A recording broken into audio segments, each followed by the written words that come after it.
Subscribe to our channel right now so you don't miss impactful stories like this. And if this story resonates with you, please like this video. What happens when a devoted wife is publicly humiliated by her husband's mistress?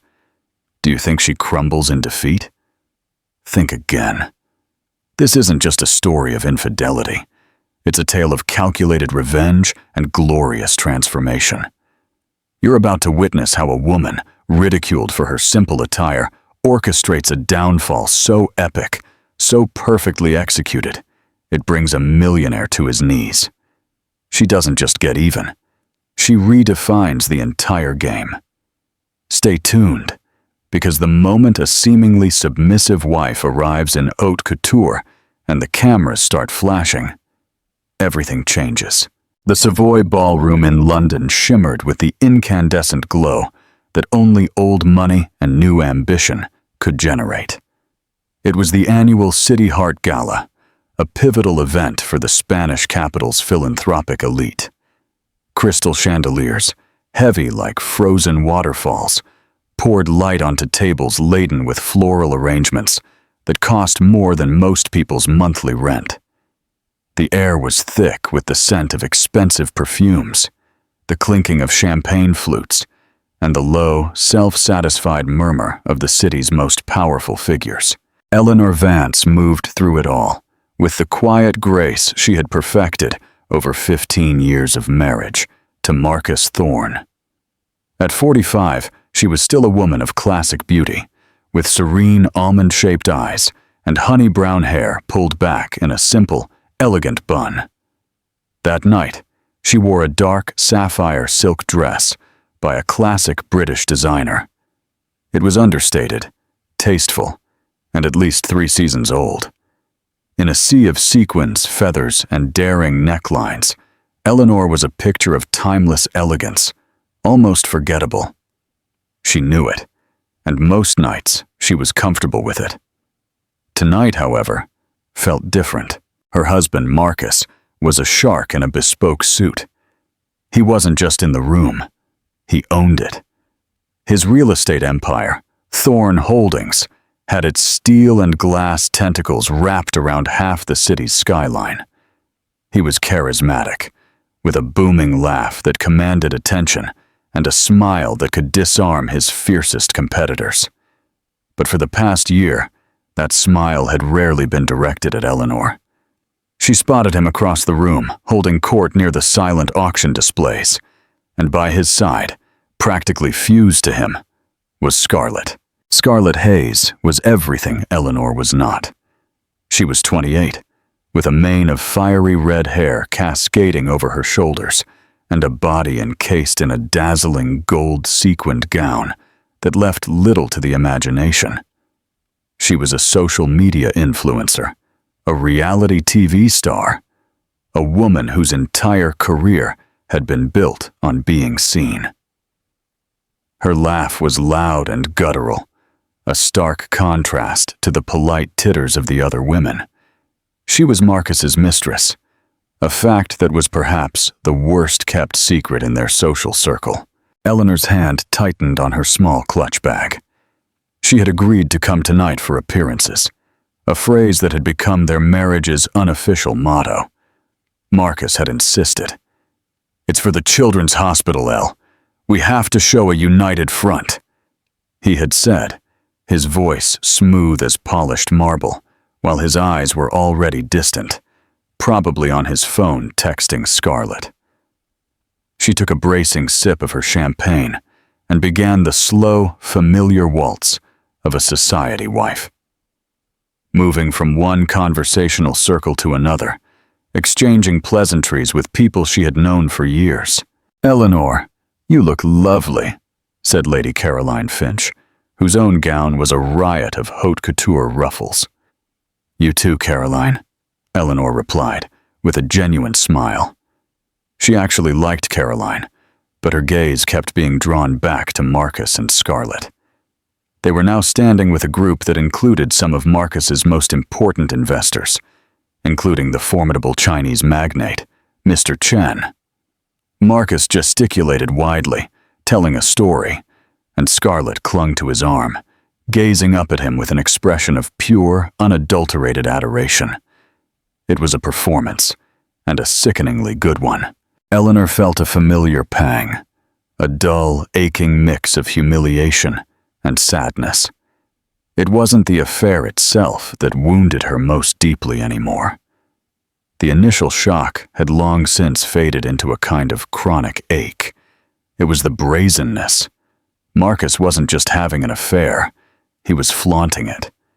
He was daring Eleanor to confront him, to make a scene, knowing she was too private, too dignified to do so. As if sensing her attention, Scarlett's eyes, sharp and green like a cat's, swept across the room and met Eleanor's. A slow, smug smile spread across her perfectly made-up lips. She whispered something into Marcus's ear. He glanced at Eleanor, his expression momentarily unreadable, before turning back to his audience. Later, as Eleanor spoke with the Gala chairwoman, she overheard Scarlett's voice, sharp and audible from a nearby group. "Can you believe it? She looks like she just stepped out of a 2010 catalog," Scarlett said, her voice dripping with condescension. Some sycophantic giggles followed. "I mean, I get she's of a certain generation, but this is the City Heart Gala, not a suburban book club meeting. Marcus has an image to uphold. It's a shame his wife doesn't seem to care." The words hit Eleanor with physical force. It wasn't just an insult. It was a public stripping of her worth, a declaration that she was no longer fit for the world she had helped Marcus build. The woman who had hosted countless dinners for his clients, who had remembered their children's names and their favorite wines, who had supported him through financial crises and corporate battles, was now being dismissed as an antiquated relic by the woman sleeping in her husband's bed. Her cheeks burned.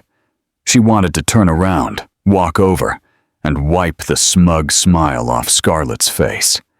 She wanted to scream at Marcus for allowing this, for creating the environment where such disrespect could flourish. But she didn't. Instead, she excused herself with a quiet murmur and walked towards the terrace, her posture ramrod straight. The cool night air was a relief. Below, Hyde Park was a dark, sprawling mystery, its edges fringed by the city lights. She gripped the cold stone balustrade, her knuckles white. She had been a fool. Her dignity, her silent suffering, her belief in maintaining a united front. What had it gotten her?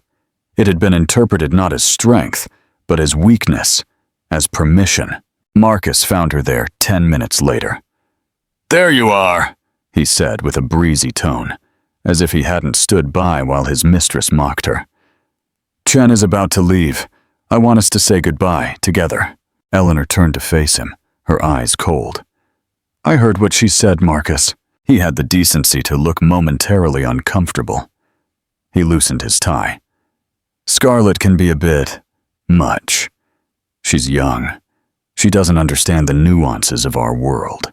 Nuances? Eleanor's voice was dangerously low.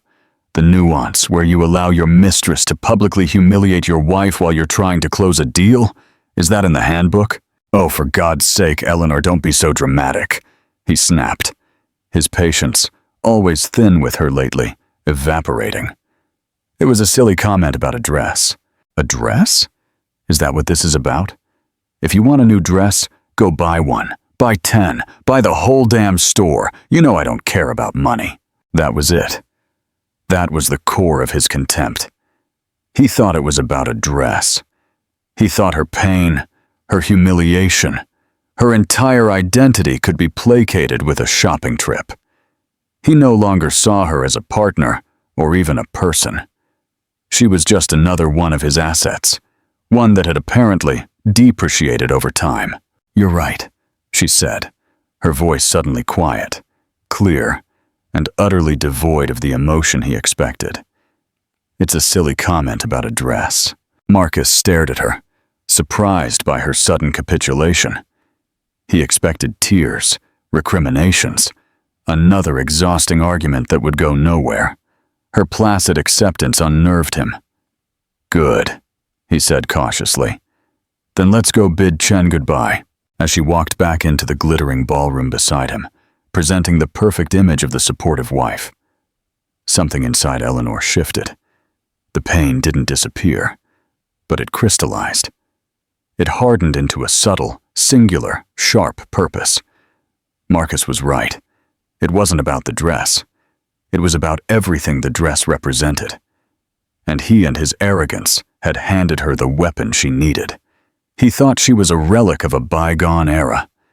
He and his flashy, loud, modern mistress thought her quiet style of strength was obsolete.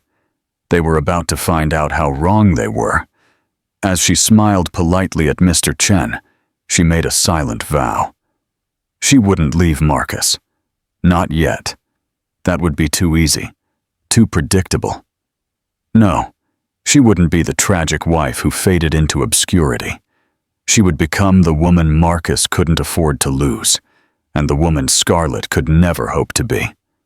The game had begun, and Eleanor Vance, a woman of a certain generation, was about to rewrite the rules. What would you do if you were in Eleanor's shoes? Would you seek revenge or surrender? Comment your ideas below. The days that followed the gala were a study in deceptive tranquility. On the surface, nothing changed in the cavernous Thorn apartment in Mayfair. Marcus was busy, consumed by the final negotiations of the deal with Mr. Chen. He came home late, smelling faintly of Scarlett's intoxicating perfume, and left early, his mind already on spreadsheets and zoning laws. He and Eleanor moved around each other with the practiced, distant choreography of a long married couple who had run out of things to say. He mistook her silence for acquiescence, her calm for defeat. It was a fatal miscalculation. For Eleanor, the apartment had transformed from a home into a headquarters. The humiliation at the gala hadn't broken her. It had forged her. The dull ache of betrayal had been replaced by the cold, clear fire of resolve. She was no longer a victim in her own life story. She was the architect of its next chapter. Her first move wasn't towards a divorce lawyer, but towards her laptop. She didn't research asset division or custody agreements. Instead, she spent hours in her late father's old study, a room Marcus never entered, surrounded by his leather-bound books on finance and art history. Her father, a respected investment banker, had taught her more than just how to appreciate a Monet. He had taught her how to read a balance sheet, and more importantly, to understand that true power rarely shouts. Eleanor began meticulously disentangling her own finances from Marcus's labyrinthine empire. Over the years, she had paid little attention, allowing him and his army of accountants to manage everything. Now she scrutinized every statement, every trust, every investment vehicle that bore her name. She discovered that, thanks to a prescient prenuptial agreement her father had insisted she sign, and several inheritances she had received, she was independently wealthier than Marcus probably remembered. She wasn't just a dependent. She was a silent partner. Her second step was a phone call, not to a friend for a tearful lunch, but to a number she hadn't dialed in over a decade. "Jean-Pierre," she said, her voice soft and confident. "It's Eleanor Vance." On the other end of the line, in an elegant Parisian atelier, Jean-Pierre. Dubois, one of the world's most revered and reclusive couturiers, paused his sketch. He remembered Eleanor, not as the wife of a brash British magnate, but as the daughter of his old friend, a young woman with an innate, quiet understanding of style that was a rarity. "Eleanor," he said, his voice warm with surprise. "Ma chérie, it has been too long. What can I do for you?" "I need a dress, Jean-Pierre," she said simply. "No, I need more than a dress. I need armor." Intrigued, Jean-Pierre listened, as Eleanor explained not the sordid details of her husband's affair, but the essence of her objective. She didn't speak of revenge or humiliation. She spoke of reclamation, of presence, of making a statement without uttering a single word. She wasn't a woman scorned. She was a patron with a vision. It was a language Jean-Pierre understood perfectly. "I'm not interested in what's fashionable," Eleanor concluded. "I'm interested in what is timeless." "Leave it to me," Jean-Pierre said. A creative spark ignited. "I have an idea. Something transformative."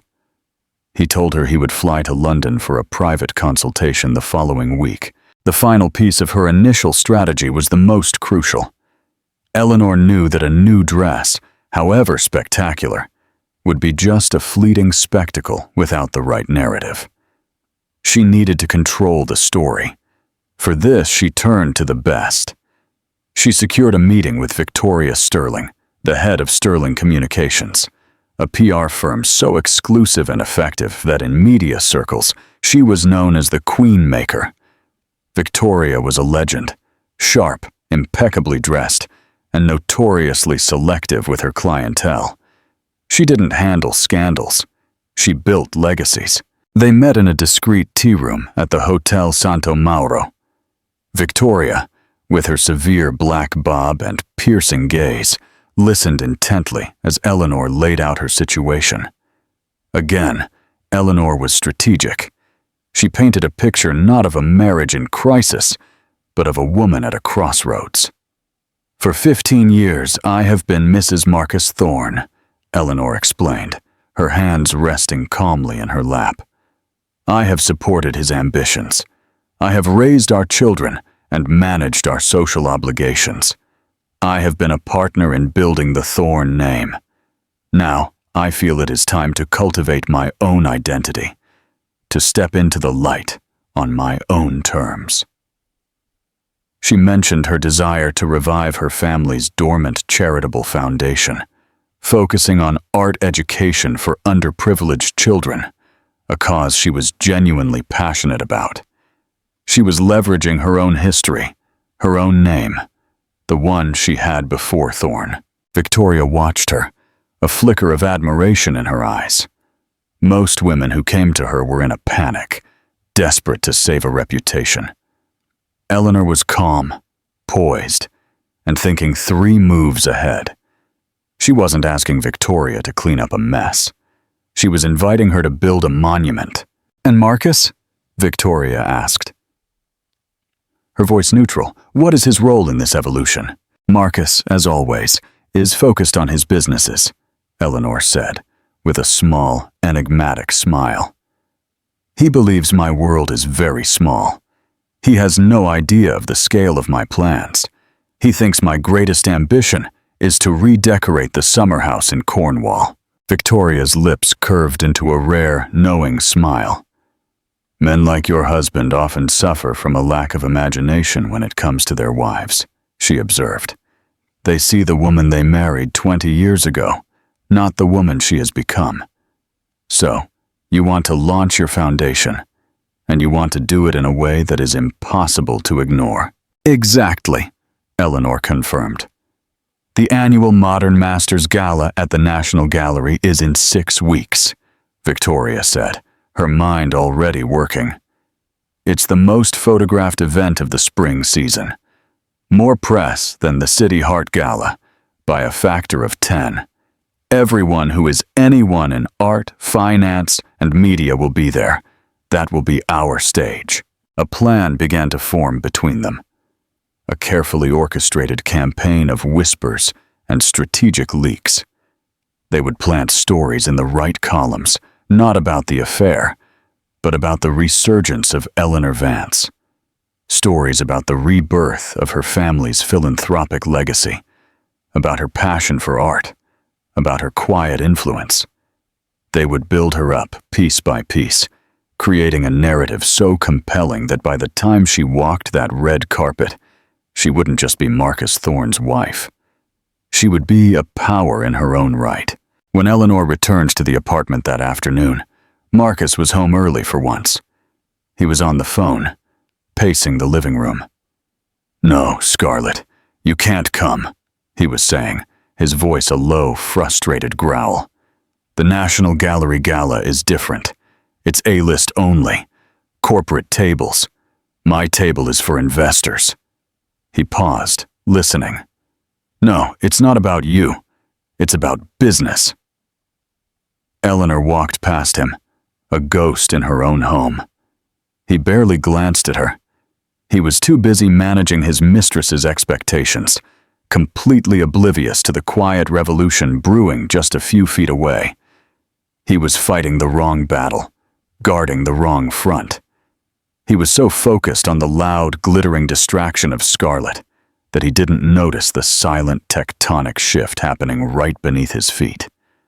The wife he took for granted was quietly sharpening her weapons, gathering her allies, and preparing to step onto a stage he couldn't control. The 6 weeks leading up to the National Gallery Gala were a masterclass in subtlety, while Marcus was consumed by the frantic final stages of his deal with Mr. Chen, a deal Eleanor knew was becoming more complicated than he let on. She was quietly building her coalition. This wasn't a war to be won with shouting matches in their marble foyer, but with discreet lunches, rekindled friendships, and the slow, steady drip of information into the right channels. Her first and most important alliance was with a woman named Béatrice Dubois, the widow of a French diplomat and a revered figure in the art world. Béatrice was a cousin of Jean-Pierre the couturier, a woman who moved with the quiet authority of someone who had seen empires rise and fall between cocktail parties. She had been a dear friend of Eleanor's mother, and Eleanor had always admired her wisdom and encyclopedic knowledge of London society. They met at the Wolseley, a bastion of old-world charm that felt a world away from the trendy, transient spots Scarlett frequented. Over glasses of Sancerre, Eleanor laid out the full story, holding nothing back. She spoke of Marcus's affair, Scarlett's public taunt, and her husband's profound underestimation. Béatrice listened. Her elegantly wrinkled face betrayed nothing but thoughtful concentration. When Eleanor finished, she reached across the table and patted her hand. "My dear," she said, her voice a low, cultured murmur. "Men like Marcus Thorne build their worlds on the foundations their wives provide. They become so accustomed to the stability that they forget the foundation is even there, until it cracks." She took a sip of her wine. "So you're not just redecorating the house, you're rebuilding it, on your own terms. I approve." Béatrice's approval was more than just comfort. It was a key. It unlocked doors that had been closed to Eleanor for years, doors Eleanor hadn't even realized she wanted to cross. Suddenly, Eleanor was co-hosting a private exhibition at an art gallery with Béatrice, being reintroduced to museum curators, artists, and, most importantly, the city's old money philanthropists, the very people whose respect Marcus craved, but could never fully command. They saw in Eleanor not an appendage of Marcus, but the daughter of a man they had respected, and a woman of substance in her own right. They spoke of her revived foundation, the Vance Arts Foundation, with genuine interest. Her passion was authentic, her knowledge of art history profound. She wasn't a bored wife seeking a hobby. She was a serious person with a serious mission. Meanwhile, Victoria Sterling and her team were working their magic in the press. There were no scandalous leaks about the affair. That would have been too crude, too much like Scarlett. Instead, a different narrative began to take shape. A small piece appeared in the Times style section about the resurgence of discreet luxury and intellectual philanthropy, subtly contrasting them with the louder, more performative charity of the new money set. Eleanor's name was mentioned as an excellent example of the former. An article in Tatler magazine online profiled legacy givers, children of prominent families who were reviving their parents' charitable work. The Vance Arts Foundation was prominently featured with a quote from Eleanor about her father's belief that art is the conscience of a city. There was no photo of her, only her words, which gave them more weight. These whispers were a form of psychological warfare. They didn't directly attack Marcus or Scarlett. They simply created a world, a standard of elegance and purpose, from which Scarlett, by her very nature, was excluded. Scarlett, who documented every expensive meal and sponsored vacation on Instagram, was the embodiment of the performative culture the article subtly critiqued. Marcus, when he noticed it all, was pleased. "Good press for the family," he commented one morning, seeing a mention of the Vance Foundation in a social column. "Glad you're keeping busy, Elle."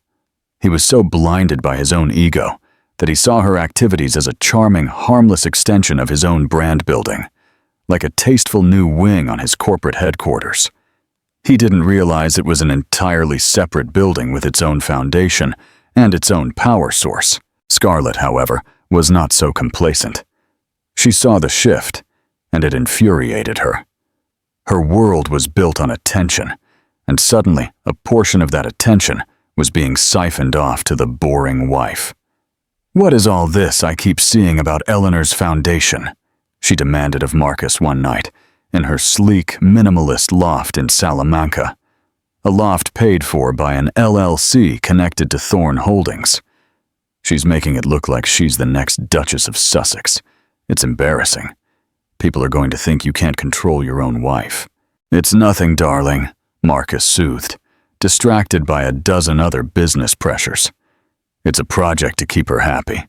It means nothing, but it did mean something." Scarlett's insecurity began to make her careless. She grew louder, more demanding. She posted increasingly extravagant photos online: a new diamond bracelet, a weekend trip to Ibiza on a private jet, in a desperate attempt to reassert her status as the woman at the center of Marcus's world. But in the new context Victoria Sterling had created, her posts began to look less glamorous and more grasping. The comment section, once her personal echo chamber of adoration, became a firing squad. "While you're posting selfies, his wife is changing the world.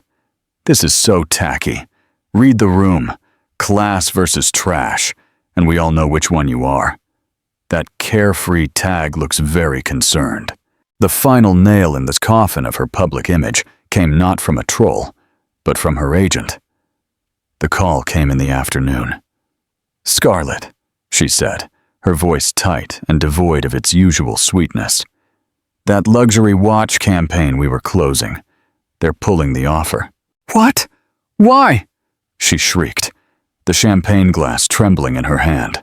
"Their brand is all about timeless elegance, Scarlett. They feel your current public perception isn't aligned with that message. They're going in a different direction."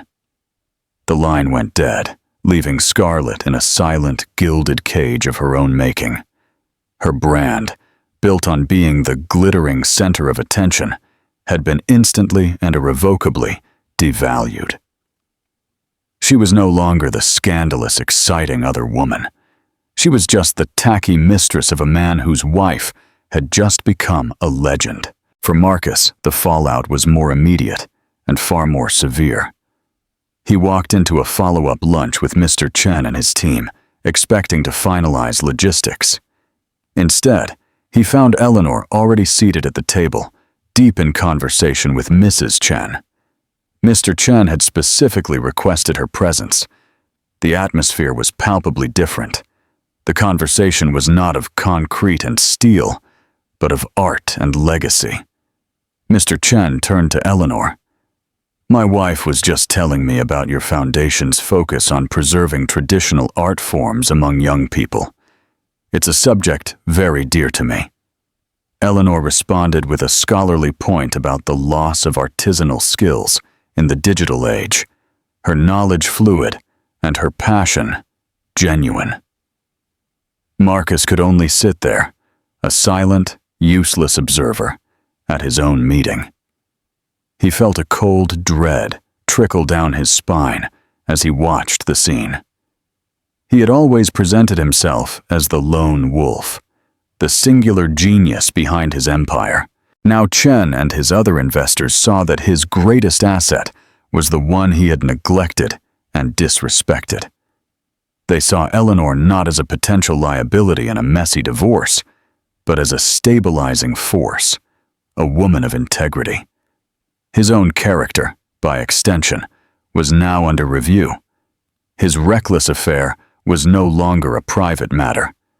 It was a business risk, plain for all to see. "Your wife is a formidable woman, Mr. Thorne," Mr. Chen said to Marcus later, as they were leaving, his words a perfectly polite dagger. The strength of a company lies not just in its balance sheet, but in the character of its leadership. All of its leadership. The social ostracism was swift and brutal. It wasn't a formal decree, but 1,000 tiny cuts. He called his usual golf partner, a man he'd known for 20 years, only to be met with a flimsy, unbelievable excuse about a bad back. Invitations to private dinners and weekend getaways simply stopped arriving. The wives of his friends and business partners, who had once tolerated Scarlett's presence with forced smiles, now greeted him with icy politeness before turning their backs. They unequivocally sided with Eleanor. She hadn't asked them to. She didn't have to. Her actions had spoken for her, and everyone had heard the message. Eleanor Vance was a woman to be respected. Marcus, for the first time in his life, felt powerless. He tried to confront Eleanor in their apartment that night. The space, once a monument to his success, now felt like her sovereign territory. "What was that?" Marcus demanded, trying to reclaim his old booming authority. But his voice was hollow, a ghost in the vast living room. What on earth was that whole spectacle? Eleanor looked up from a proposal she was reviewing for the foundation, her expression as placid as a deep lake. "The tour," she said, her voice even and cool, "was me reminding you and everyone else who I am. I am not just your wife, Marcus. I am Roberto Vance's daughter. I am a partner in this life we built, and I will not be ignored or disrespected.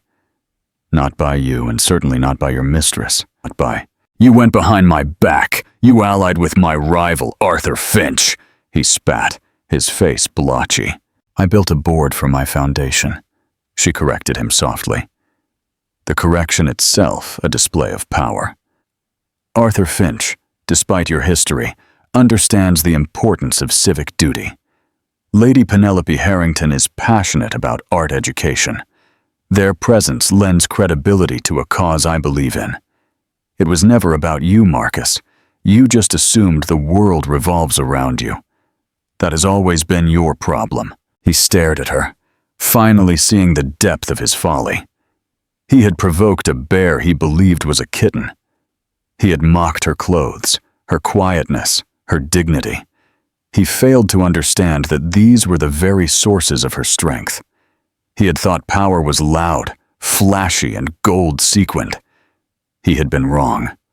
Power was a haute couture gown that whispered, a strategic plan executed in silence, and a network of allies bound by mutual respect, not money. The final crushing blow came a week later. Marcus was in his office, staring at spreadsheets that suddenly seemed meaningless when his private line rang. It was Robert Davies, the senior vice president at the bank, funding the Thorne Tower project. "Marcus," Robert began, his tone uncomfortably formal, "I'm calling about the final tranche of funding for the Thorne Tower. The board had a meeting this morning. There are some concerns." "Concerns?" Marcus repeated, his stomach tightening. "The deal is signed. Chen is in." "Yes, we know. But our commitment is contingent on our confidence in the project's leadership." Robert paused. "Marcus, the board is concerned about the stability of your personal leadership in light of recent public events. The press has been extensive." The implication was as clear as it was catastrophic. The bank and the world saw Eleanor as the stable one. Without her implicitly by his side, Marcus himself looked like a bad investment. He was facing financial ruin not because of a market downturn, but because he had failed to value his wife. He found her in the study, a place he now entered with the apprehension of a supplicant approaching a throne. The room was filled with the afternoon sun, and she was bathed in it, an icon of quiet authority. "They're pulling my funding, Eleanor," he said, his voice stripped of all its usual bluster. He looked defeated, smaller, a deflated man. "Because of you."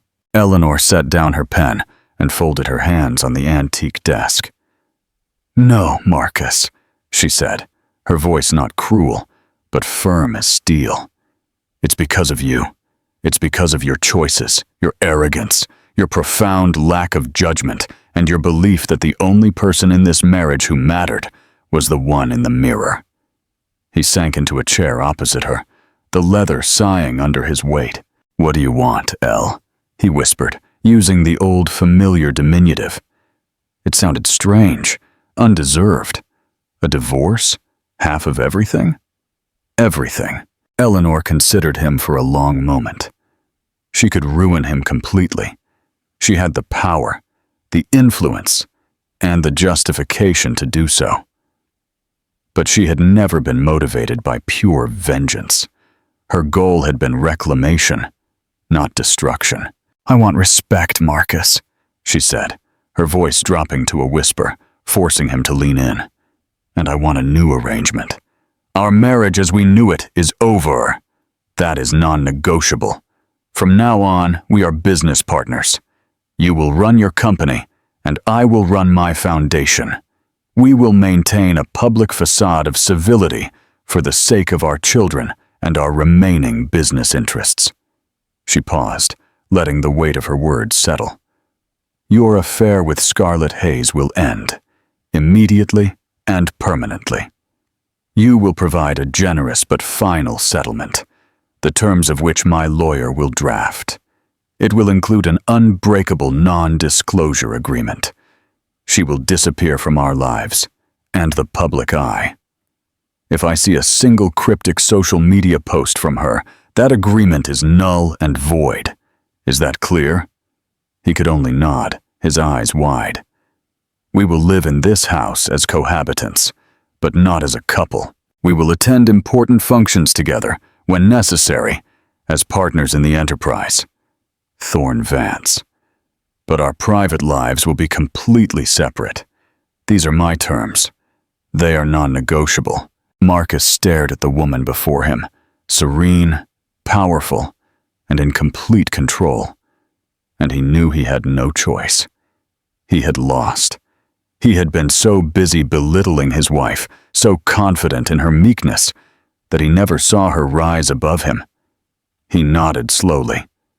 The architect of a crumbling empire brought to his knees, not by a market downturn or a corporate raider, but by the quiet, indomitable will of the woman whose dress he had let his mistress laugh at. Eleanor Vance had not just won the battle. She had redrawn the entire map of their world, and in this new world, she was a man, and always would be, the queen. Eleanor's story is a powerful reminder that true strength isn't about being the loudest in the room. It's about quiet confidence, strategic thinking, and knowing your own infinite worth.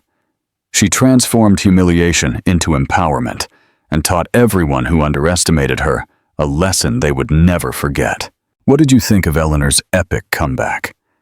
Have you ever witnessed a moment where someone completely turned the tables on their detractors? Share your thoughts and your own stories in the comments below.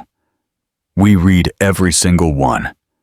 If this story of drama and triumph has captivated you, please like this video and share it with someone who needs a reminder of their own power.